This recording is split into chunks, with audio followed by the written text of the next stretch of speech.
Morning. I'm Reverend Bill Lyon, and today we are going back to school. Kindergarten, that is. We'll talk about cookies and kindness, naps and neighborliness, and the simple truths that still shape a meaningful life. But first, to get us started, I'm going to hand things over to our newest member of the worship team, Valerie Dubé, who will be sharing the worship associate duties with Kathy Wade. Welcome.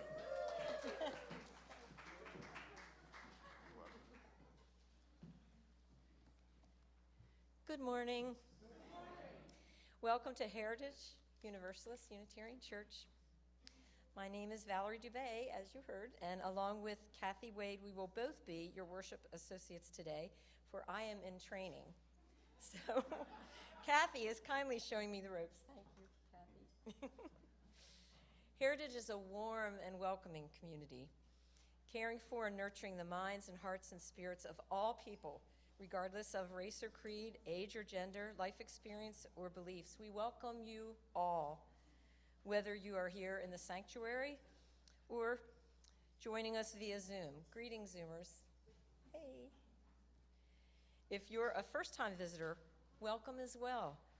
Please feel free to sign our guest book, and it is in the lobby. It is to your immediate right as you exit the double doors of the sanctuary. And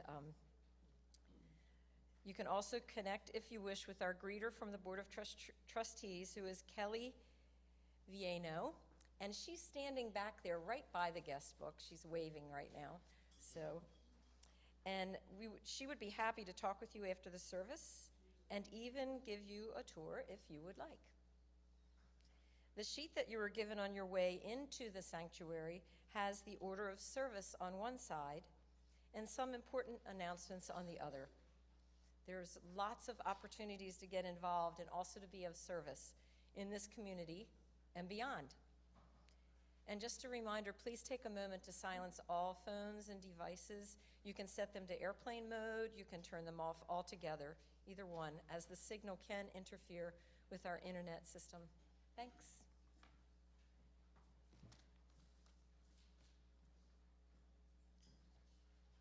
Good morning, I'm Kathy Wade, and together Valerie and I will share the announcements. First, after worship today, please stay for the second of 2 listening sessions hosted by the Faithful Defiance resolution team. They need your input for a church resolution on protecting democracy and freedom. Meet here in the sanctuary after the service. Then, next week, join us as Reverend Bill will be leading a congregational workshop, helping us reimagine communication. And that's after a short potluck.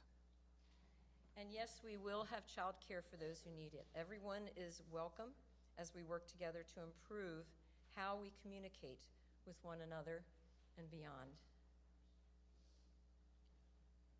Last week, the Democracy Action Team unveiled the new Heritage Social Action t-shirt. And we are lucky to have a model this week of that t-shirt.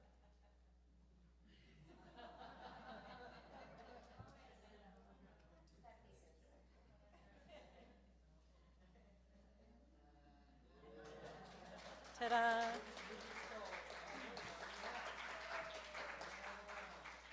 If you would like one too, they're $20.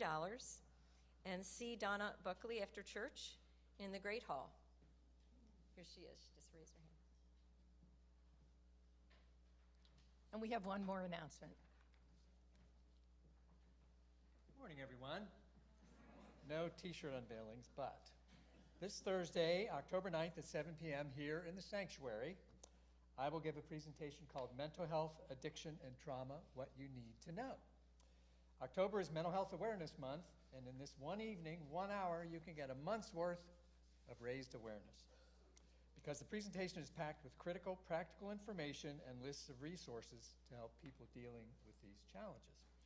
In 2019, Sherry, Aaron, and I formed a nonprofit called Stop the Stigma Productions.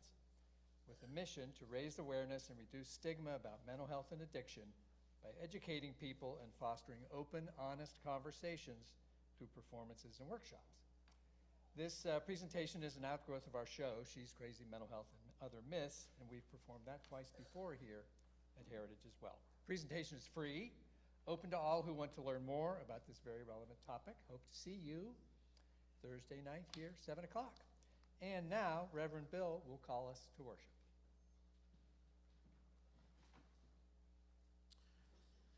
Thanks, Steve. As you can tell, there's a lot happening and a whole lot more you'll find on your order of service and on the website. We gather this morning to remember simple truths, the kind we first learned in childhood, to share what we have, to play fair, to hold hands and stick together. We light this chalice for kindness that guides us, responsibility that grounds us, and wonder that lifts our spirits. Come in humility, come in curiosity, come in hope. Come, let us worship together.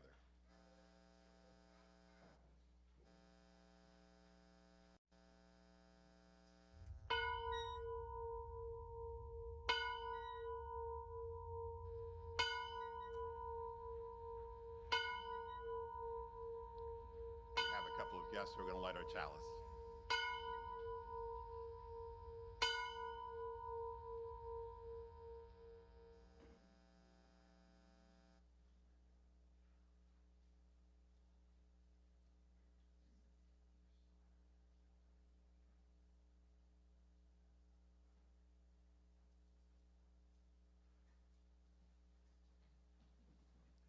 And now we're going to hear from our amazing choir.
Thank you, choir. I invite you all to stand to recite our covenant together. It should be on the. By this covenant, we affirm that love is the spirit of this church, the quest for truth is its sacrament, and service is its prayer, to dwell together in peace, to seek knowledge and freedom, to serve humankind in fellowship, to the end that all souls shall grow into harmony with the divine. Thus do we covenant with each other and with God.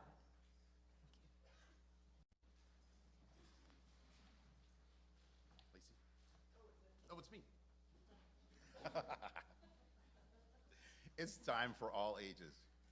And that means that all ages are welcome to participate, but I'd especially love to invite some of the younger folks or folks who like to come up front with me.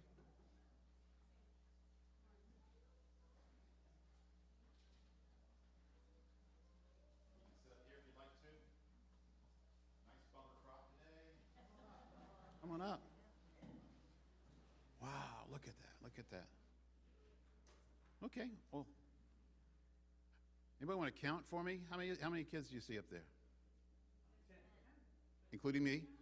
There we go, all right. So, I'm hoping you can help me out with something. It has been a long time since I was in kindergarten. You believe that? It looks like maybe it's been a long time since I was in kindergarten. How many of you have already either are in kindergarten or have been in kindergarten? Most of you? Yeah, maybe all of you? Yeah. So, and how many of you have been in kindergarten? Most of you? Maybe all of you? But it's been a little longer for some of us. So, I thought if I could ask you a few things about kindergarten, it might refresh our memories. What did you really love about kindergarten? And I'd like to hear from as many different voices as possible. So you might only get called on once. I'm going to start at that end and work this way. Crosby, what's something you remember from kindergarten? No homework. Anybody out there wish there was no such thing as homework too? Yeah, all right. Who else wants to share? Okay, next hand over there. Yep. The teacher. Anybody remember their kindergarten teacher? Mrs. Sweezig was mine. That's a lot of years ago. Yes. Wait. You want to go ahead and study? What's something you love about kindergarten? My friends. Your friends. I still have some friends that I knew from kindergarten. Yeah. Yeah, William. Oh, remember the work was kind of easier than now? Okay. Yeah, Katie?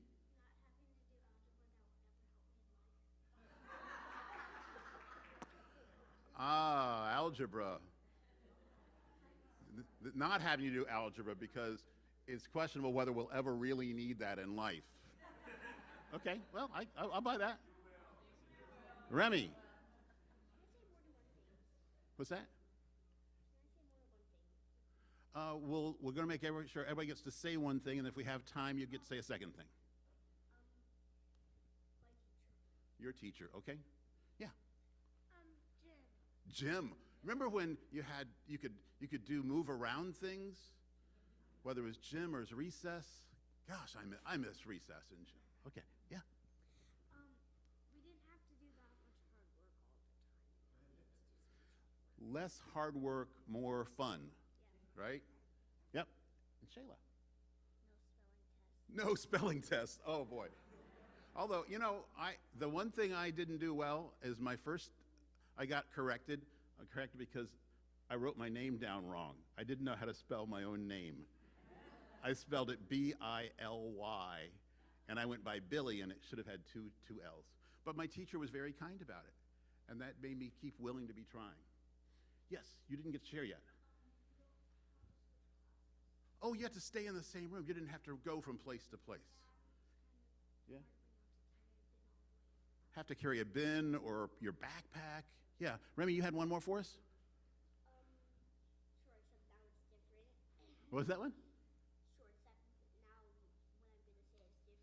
Okay, yeah. No spelling test. Well, so no spelling and math test. What is something that you learned in kindergarten that you think was a good thing to learn in kindergarten? Okay, let's go with Crosby again.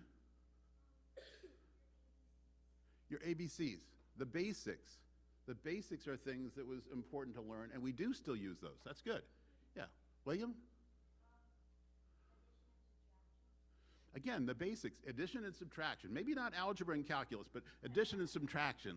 Jack? You still use spelling. Might not like the spelling test, but spelling does still come in handy. Okay. Yeah, Katie, did you have something? Okay, that's fine. Yeah. Writing. Still important to know how to write, to communicate with other people. Yep. Numbers. Okay, still in kindergarten. Awesome. So there's even more to learn. Did anybody ever teach you about kindness, being nice to people? You talk about that some? Ever suggest, yeah. The golden rule, which is, do the things to other people that you'd want done to you, or don't do the things to other people you don't want done to you. Anybody like to be hurt? So it'd mean try not to hurt other people because you don't want to be hurt. Yeah. Any other lessons from kindergarten that maybe we would have forgotten by now? You supposed to put away your things when you're done with them? Yeah, anything else? Spelling test. What's that one? Spelling test. Spelling test. We might do a spelling test a little later. What we're actually going to do instead of a spelling test, though, is we're going to learn a new song together. Because I remember singing some when I was in kindergarten. And so we've got Sherry and the choir are going to help us learn a new song that we might occasionally use for our children's recessional. And then after they go through it a couple times, we'll all sing it together as you go to your classes and have lots of chances to ask more questions and learn more about the basics of how we get along. All right. What you got for us, Harry? Okay, so I'm going to play through it once in the melody, and then the choir's going to sing it through, and then you all have to try.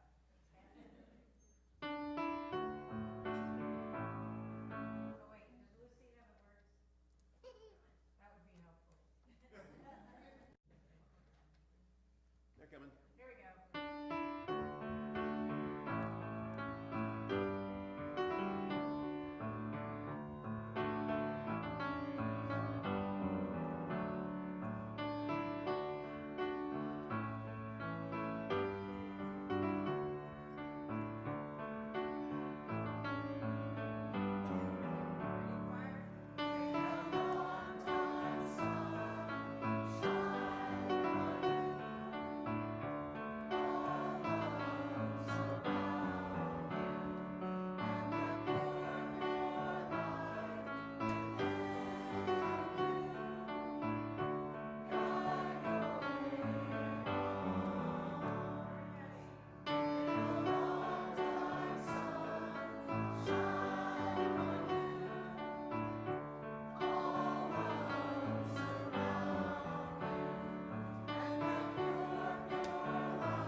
Candles of Community is a ritual here at Heritage. It's a time where we're invited each week to share the joys and sorrows and concerns that each one of us might be experiencing. This sharing deepens our connection to one another, and it helps us to carry one another's burdens. It means a lot to know that our joys and sorrows are held in a spirit of love. First, I will read any requests that came via email, and then I'll invite those of us here in the sanctuary to share any candle requests you may have. And finally, those of you on Zoom will have an opportunity to type your requests in the chat. I have one email to read, And this one is from Ann Roberts, who writes, Mike and I are in Montreal today celebrating our 29th wedding anniversary. And she adds, not bad for a second marriage. Happy anniversary to you both. And now I invite those here in person who would like to share a joy or a sorrow to line up on either side of the sanctuary. Come up and take the microphone from Reverend Bill. Say your name and briefly share your joy or sorrow. Reverend Bill will light one more candle for all the joys and sorrows that we hold in our heart today, but do not speak. Thank you. I'm going to actually light two more that I wish to speak out. The first is in solidarity with other faith communities who over the last week, both in Michigan and in London, faced violence in places of faith community. So I light a candle in solidarity with all of them. May we all be safe to worship in our own way. And the other is for the many people who are affected by a government shutdown, those whose livelihoods and those whose benefits are at risk. May sane voices help us find a way forward.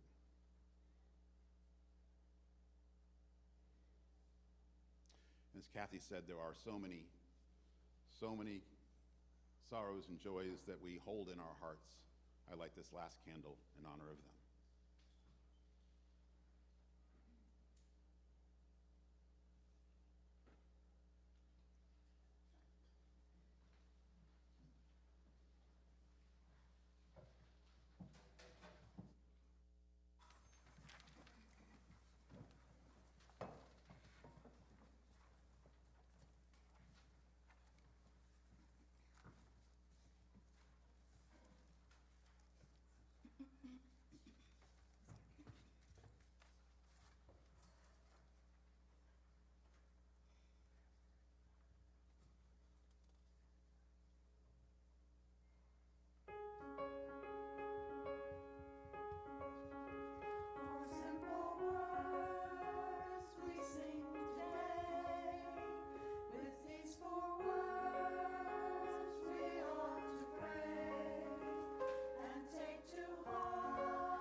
Mr. Mark Miller, Reverend Mark Miller.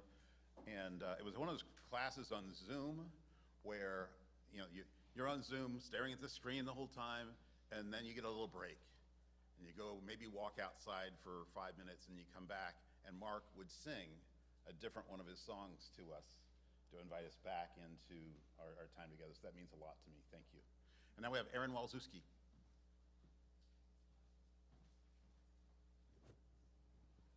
Good morning. I'm Erin Malzewski, and I'm here to talk about sharing our abundance. One of my favorite parts of our church is that every week when we collect an offering, we don't keep it here at the church, we give it all away, 100% of it, to a nonprofit that connects with either the message of the day or a timely event.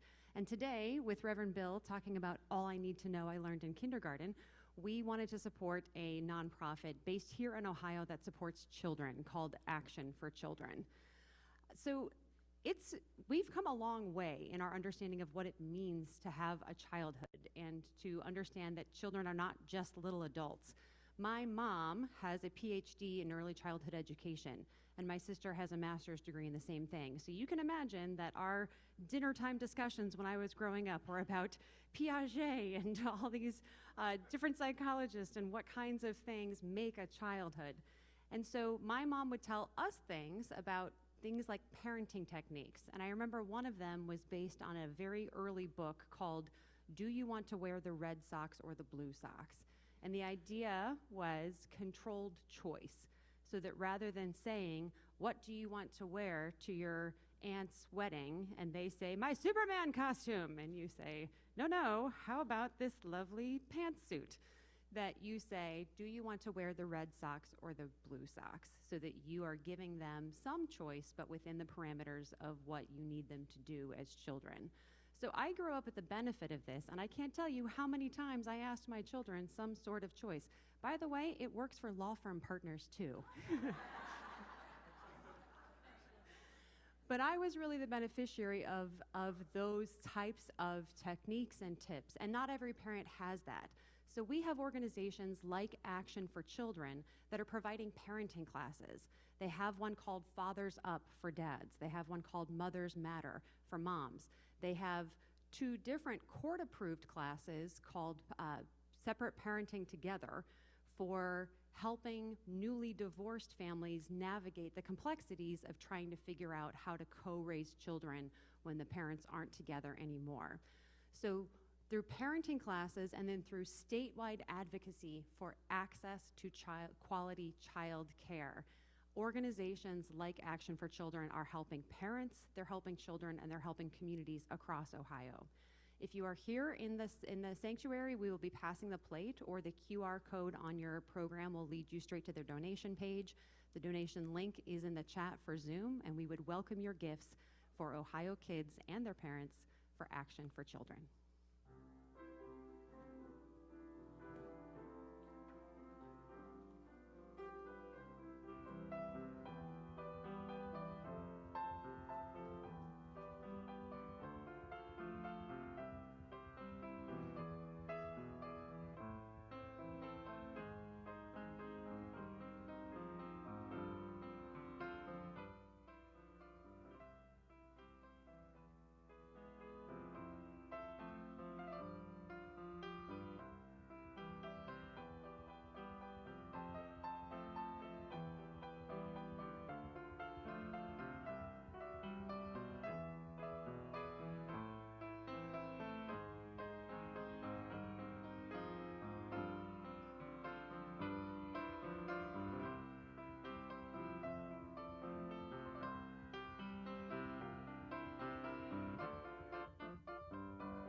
Thank you for your generosity and for making a difference in the lives of families.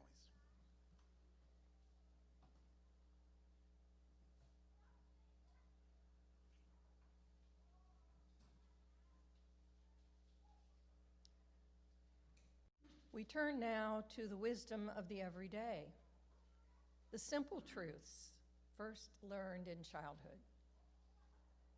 Let us share these words of Robert Fulghum from All I Needed to Know I Learned in Kindergarten. Let's share those words together. And I think they're up here. So I will be the leader, and you can answer as the congregation. You can read those words. From the wisdom of kindergarten, simple rules for living. Share everything. Play fair. Don't hit people. Put things back where you found them. Clean out your own mess. We're still learning that one, aren't we? Don't take things that aren't yours. Say you're sorry when you hurt somebody.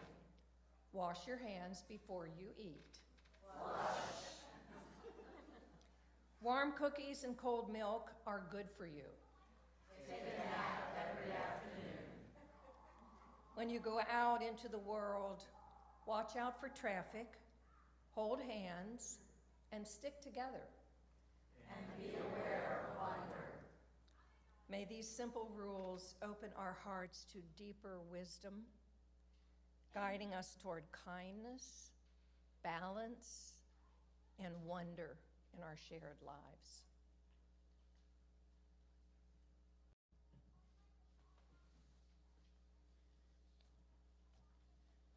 Thank you, Kathy.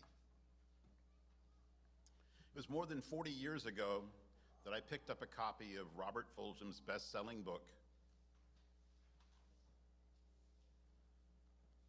this one, All I Really Need to Know I Learned in Kindergarten, Uncommon Thoughts on Common Things.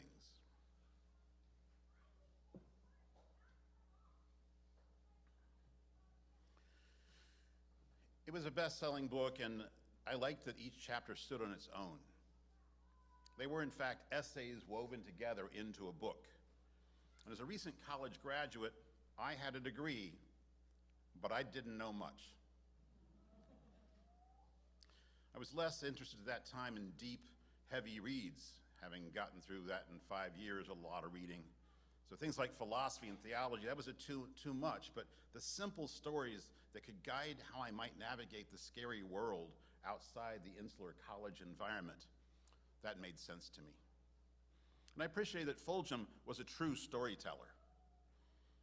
I lapped up those stories like warm cookies with milk, and I imagined myself in some of those stories, sometimes bantering with a curmudgeon of a neighbor, sometimes acting with unexpected generosity, experiencing life rather than doing battle with it.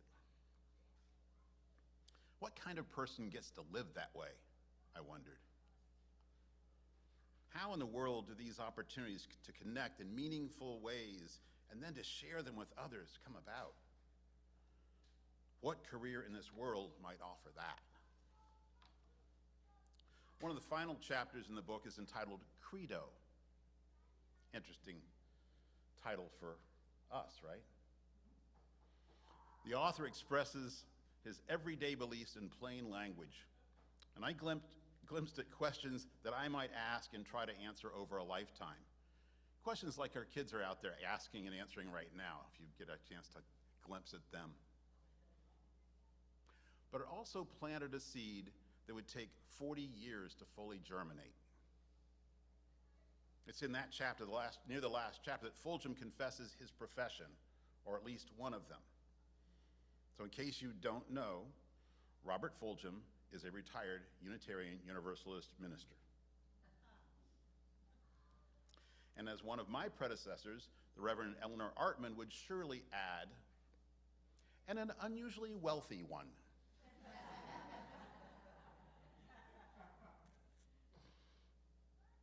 I can still hear her saying that, by the way. Spoiler alert, I did not suddenly drop what I was doing and head off to seminary. I didn't even immediately seek out the closest UU church, which it turns out would have been this one, because I was living out in Georgetown, Ohio at the time. But that chapter, Credo, gave me perspective. The idea that faith is a co-creative process rather than a dogma handed to us by others. I sensed a way of moving in this world as though any career might be a ministry of kindness.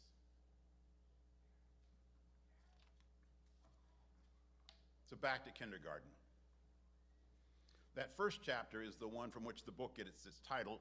In it, Fulgham suggests that the basics of kindergarten might guide society better than graduate school dissertations and think tank reports, no matter what year is tied to them.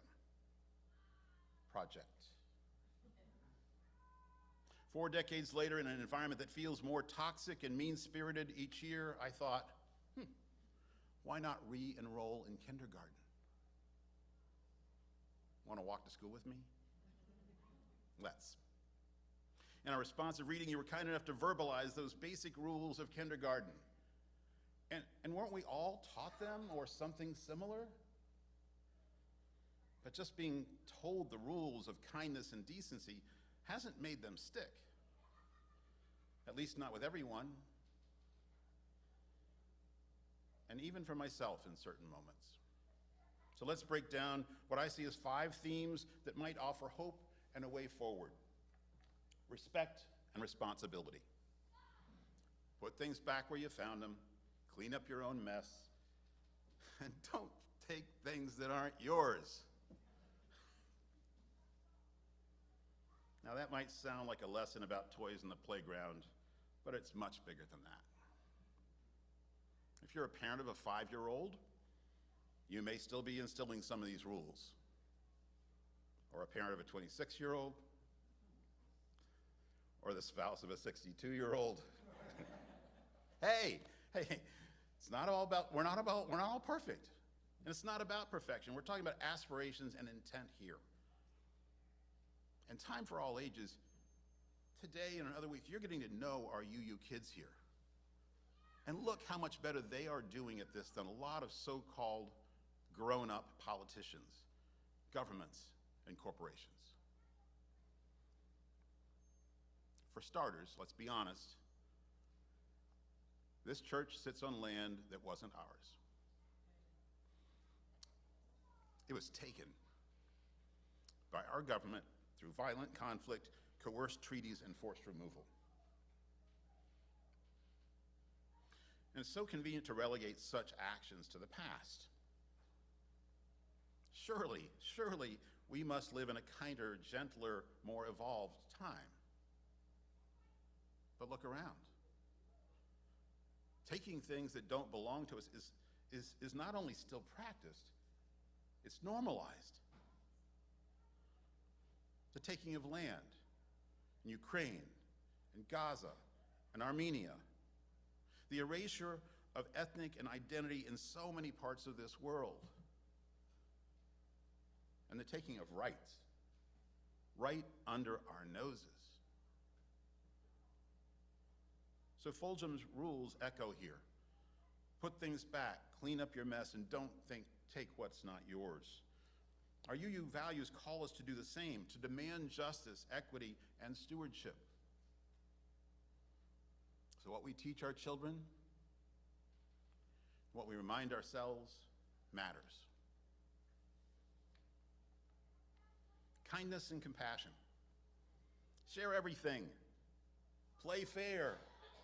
Don't hit people. Say you're sorry when you hurt someone. Think of these as the basis for living in covenant with one another. Not as easy as it sounds, though. On a global scale, we see how poorly this advice is heeded. Oppressors, both foreign and domestic, demonstrate cruelty and inequity that we all find appalling. How can this happen, we ask? How can they act and speak with such meanness to other human beings?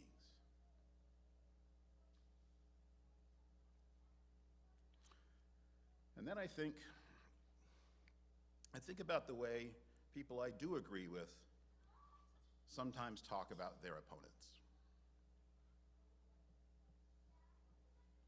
And I hear the same ridicule, the same meanness, justified by their righteousness and then justified by our righteousness. Mean is still mean.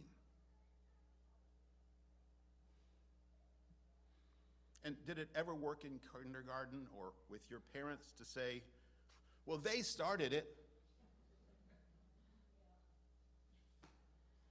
So Fulgham's rules and our UU covenant, they call us back to kindness, to love.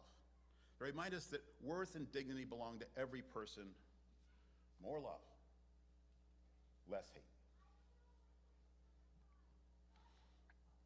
Let's be honest, it's tough sometimes, especially with those closest to us, our families, our friends, and even within these walls. But our covenant, our pledge to live in community, summon us back again and again to kindness. Balance and self-care. Take a nap every afternoon. I think some of you lived that one pretty well. The rest of us probably should. Warm cookies and cold milk are good for you. Wash your hands before you eat. These rules remind us to care for ourselves. Last week, I spoke about at-one-ment, our attempt to become whole. And I also mentioned Tricia Hersey's nap ministry and her book, Rest is Resistance. I think maybe she read Robert Fulgham, too.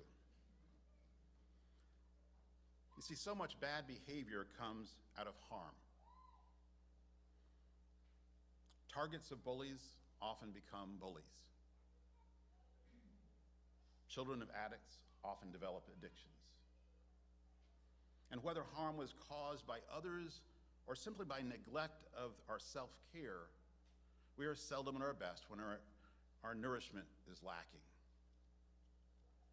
So if we find ourselves surrounded by too much toxic negativity, you find that sometimes? Maybe we should wash our hands before we eat, before we ingest more of that. It's contagious, you know. Doom begets gloom, begets doom. The purveyors of social and other media know this. So we must be gentle with ourselves. Put down the cell phone, take a nap, or go for a walk. Cold milk might not be your thing. It's not mine. But I'm down for the cookies. And if naps don't work for you, find something that does. Rest, breathe, stretch, wiggle, blow bubbles, finger paint. Watch a 5-year-old giggle when they play with a puppy. You do you, but do something, because we all need renewal to be whole. Interdependence and community. When you go out in the world, watch out for traffic, hold hands, and stick together. And that's not just playground advice. That is a survival strategy these days for living in this world. If this life was never meant to be navigated alone, you are part of an interdependent web of all existence. You are, I am. Each of us is essential. Diversity makes us stronger, despite what you may have heard to the contrary. Whatever salvation is to be found in this life or the next is only available when we all are welcome at the table. All. And that's true in this faith community. All of us need all of us to be whole. We are one. And beyond this community, in our justice work, we need allies. Sometimes we need to offer the hand, and other times we must be the ones who accept the hand. Together, we can work for reason and justice for all. Wonder and spiritual openness. I like this one. Be aware of wonder. Fulgham says the biggest and most important of all is the word look. from the old Dick and Jane books. It is easy to let go of awe and wonder as we age. What seemed magical in kindergarten, so for ourselves in kindergarten, it gets explained by science, but science is still full of awe. I mean, have you seen the images that those new mega telescopes are sending back, aided by artificial intelligence? It's holy wow. Look. Yes, there are distractions. Yes, there's darkness and heaviness, but all the more reason to keep your eyes open to wonder. It was wonder, after all, that pulled me into this community 33 years ago.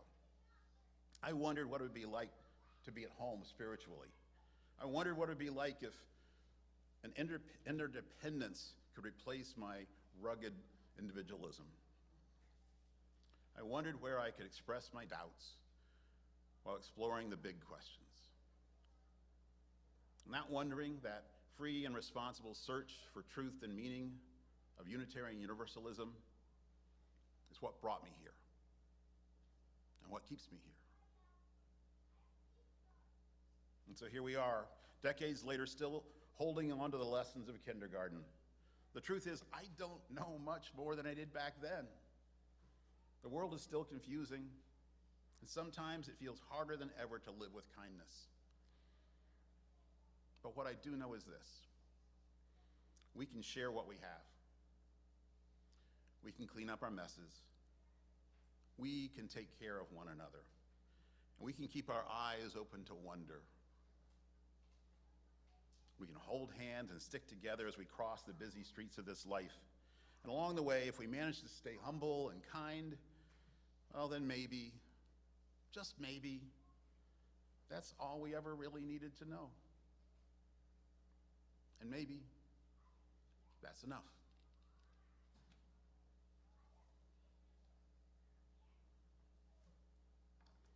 So let's join our voices one more time, singing Answering the Call of Love.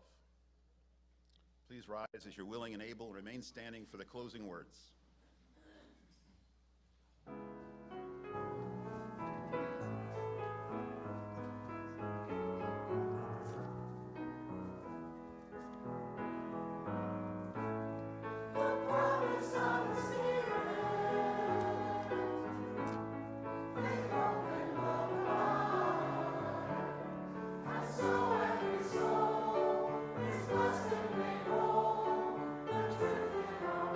Is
place, may we carry with us the simple truths of kindness, responsibility, and wonder.